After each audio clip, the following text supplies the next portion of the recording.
dalawang ganyan eh. Ano, dalawang kamay? Oo, dalawang kamay ginagawa ko pag ganun eh. Crazy. Hindi nga! Kaya nga bilis ko natapos nung kay Ishi eh.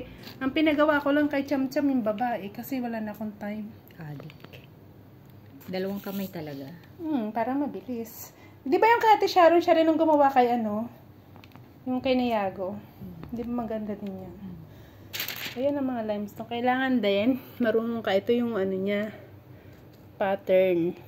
Yan o. Yan yung, kung ano yung kulay ng ilalagay mo. Kasi may number yun eh.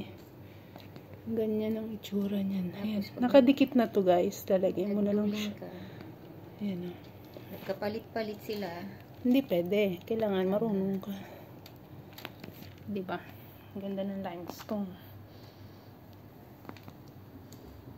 Whenever you go, oh, hey, homemade limestone.